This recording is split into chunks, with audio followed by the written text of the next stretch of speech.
सगळ्या प्रकरणाच्या संदर्भात संशयिताचं बोर्ड जे आहे ते तुमच्या पक्षाचे खासदार असलेले बीडचे बजरंग बाप्पा सोनवणे यांच्या मुलाच्या वरती जाते। त्यामुळे खरं तर बजरंग बाप्पा सोनवणे यांच्यावरती कारवाई करण्यात यावी अशी मागणी जी आहे ती समस्त वंजारा समाजाकडनं करण्यात येते। विलास घुले यांचे देखील नातेवाईक या सगळ्या संदर्भात आक्रमक भूमिका घेतात। नाही, घुले कुटुंबियाच्या अतिशय चुकीची गोष्ट झालेली आहे आणि जी चुकीची गोष्ट झाली आहे, आम्ही पोलीस प्रशासनाला सुद्धा एसपीला सुद्धा रोज या संदर्भात बोलत आहे की जे गुन्हेगार आहेत तुम्ही पूर्णपणे तपास करा आणि जे कुटुंबाचं जे संशय आहे किंवा लोकांमध्ये जे काही मतं लोक मांडतात त्या संदर्भातलं।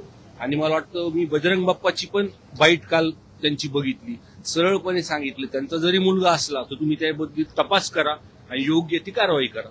बीडमध्ये पुन्हा एकदा मराठा विरुद्ध वंजारा ही सगळी लढाई जी आहे ती सुरू झालेली आहे का? कारण की संतोष देशमुख हत्या प्रकरणानंतर मराठा विरुद्ध वंजारा अशी जी एक सुप्त लढाई होती ती सुरू झालेली आहे। आता मात्र वंजारा समाजाच्या एका व्यक्तीचा खून होतं, त्याचा आरोप जो आहे तो बजरंग बाप्पांवरती लावला जातो सगळं। हे बघा, मी जी काही मला जी माहिती जी मला भेटली ते मित्रच होते, मित्रांना हा वाचवायला घुले तिथं गेला आणि त्याच्यातून हा खून झाला।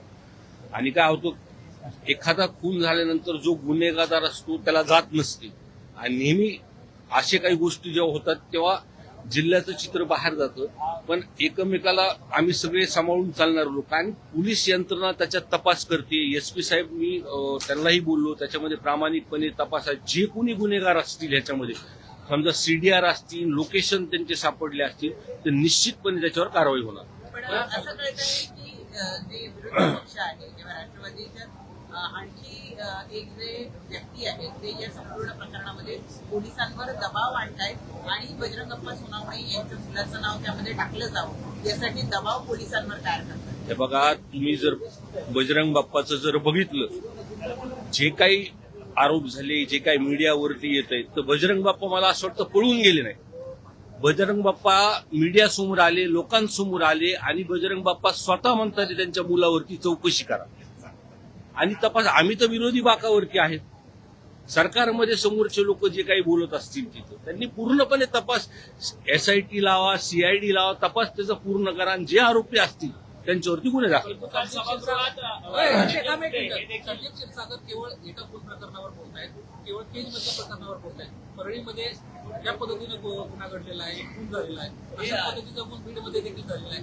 ही खुनाच्या मालिका 3 दिवसात होतात, केवळ एका खुनाच्या प्रकरणावर तुम्ही बोलताय।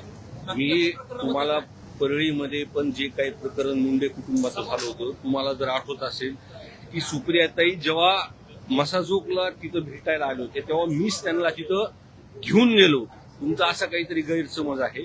काल सुद्धा माझी तब्येत ठीक नव्हती, आज त्याच्यामुळे मी सभागृहात आल्या आल्या मीडियाच्या लोकांनी विचारलं की या संदर्भात तुम्ही बोलणार आहेत का, आणि निश्चितपणे जे घुले कुटुंब आहे त्याला न्याय देण्यासाठी कुठं जरी अडचण आली तर आम्ही रस्त्यावर उतरू। परंतु या सगळ्या प्रकरणामध्ये काल सभागृहात धनंजय मुंडे आवाज उचलताना पाहायला मिळतात। धनंजय मुंडे कुठेतरी सुडापोटी हे सगळं करतात का? कारण की ज्या पद्धतीने त्यांना मसाजोगच्या प्रकरणात गुंतवलं गेलं त्याच पद्धतीने आता या प्रकरणात धनंजय मुंडेंची भूमिका सुडाची आहे का? हे बघा, त्यांनी काय बोललेत मी आतापर्यंत ते बघितलं नाही, त्यांचं बोलणं ऐकल्यानंतर या विषयावर बोलेल। पण जो काही तपास होतो, मागच्या वेळेस पण एक प्रकरण माझ्या अवतीभोवती आलं होतं पवार कोचिंग क्लासेस संदर्भात, त्या संदर्भात पण सभागृहामध्ये प्रश्न उपस्थित केला होता। आम्ही पळालो नाही त्याच्यातून, जसं बजरंग बाप्पा समोर येऊन बोलले आम्ही सुद्धा समोर येऊन बोललो, चौकशीला समोर गेलो, तपास सगळा झाला आणि जो काही तपास झाला त्या प्रकरणाला आणि बाकीच्या प्रकरणात मला असं वाटतं एकदा सभागृहाच्या पाठीवर तो आणला पाहिजे। संदीपची एक गोष्ट महत्वाची आहे, परवा दिवशी एका मुस्लिम तरुणाचा देखील असा खून झालेला आहे। एका टू व्हीलरवाल्याने मागून त्याला धडक दिली आणि त्यानंतर मृत्यू झाला। एक खुनाचा अँगल त्या ठिकाणी मानला जातो आणि अशाच पद्धतीचा एका मराठा समाजातील तरुणाचा देखील 3 खुनाची प्रकरणं बीडमध्ये नाही, त्या संदर्भातली मी माहिती घेतल्याशी माहिती घेऊन आपल्याशी बोलेल। त्यांना उल्लेख हवा है बीड में जो हत्या हुई है, हत्याओं का जो सत्र शुरू हुआ है, फिर से एक बार जो है यहाँ पर जाति का रंग इसको मिलता हुआ नजर आ रहा है। बजरंग बाप्पा सोनवणे जो कि एमपी है, उनके बेटे के ऊपर इसका आरोप लगाया जा रहा है और जानबूझकर उन्हें इस मामले से अलग खड़ा किया जा रहा है, ऐसी चर्चा है।